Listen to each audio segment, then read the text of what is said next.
RBI बैंकों के लिए लिक्विडिटी के नियम सख्त करने की तैयारी में है। नए फ्रेमवर्क के ड्राफ्ट में क्या कहा गया है और इसका क्या असर होगा, ये सब समझाने के लिए हमारे साथ जुड़ रही हैं हमारी सहयोगी एकता सूरी। बताइए एकता, आखिर नया फ्रेमवर्क कैसा होगा? जी बिल्कुल दीपक, आरबीआई ने लिक्विडिटी स्टैंडर्ड्स फ्रेमवर्क पर एक ड्राफ्ट सर्कुलर जो है वो जारी किया है, जिस पर बैंकों से सुझाव मांगे हैं अगस्त 31 तक।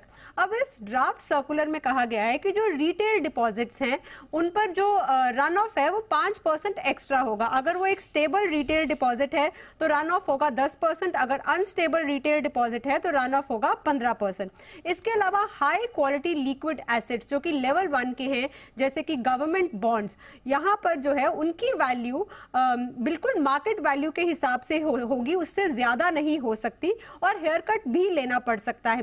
बैंकों को कहा गया है कि वो अपने जो हाई क्वालिटी एसेट्स का स्टॉक है वो 30 दिन को ध्यान में रखते हुए, नेट कैश फ्लो को ध्यान में रखते हुए उनके पास होना चाहिए। अब ये जो सारा ड्राफ्ट सर्कुलर है उसका अगर हम आसान भाषा में समझें तो क्या इंपैक्ट होगा?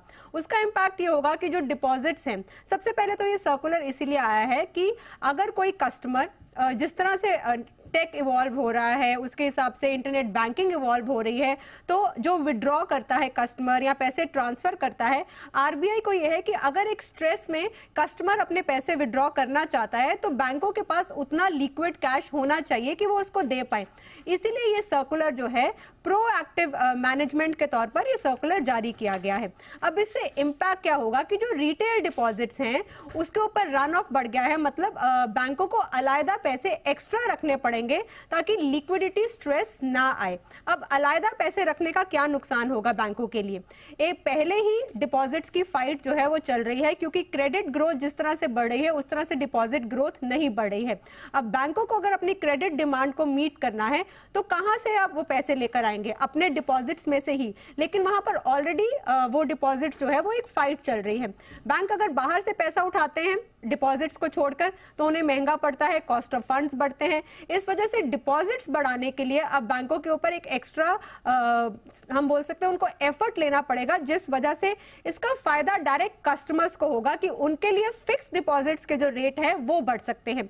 बैंकों के लिए इसका क्या होगा कि उनके जो निम है उस पर असर दिखेगा, सीडी रेशियो जो है उस पर असर दिखेगा। लेकिन कुल मिलाकर अगर हम एक कस्टमर की बात करें तो अगर ये जो ड्राफ्ट सर्कुलर है ये इंप्लीमेंट होता है और इसकी डेट बताई गई है अप्रैल 2025, अगर ये तब तक इंप्लीमेंट होता है तो बैंकों के लिए डिपॉजिट्स को लेकर जो फाइट है वो ज्यादा बढ़ गई है और उसके लिए उन्हें कस्टमर्स को ल्योर करना पड़ेगा। और कस्टमर्स को ल्योर करने का मतलब ये कि फिक्स डिपॉजिट के तौर पर अगर लोग बैंकों में पैसा जमा करवाते हैं तो उन्हें बेहतर ब्याज दरें मिल सकती हैं और ये कंपटीशन जो है बैंकों में बढ़ जाएगा। दीपक, बिल्कुल, यानी इस नए ड्राफ्ट सर्कुलर से काफी कुछ हद तक बैंकिंग जो सिस्टम है वो मजबूत होता हुआ दिखेगा।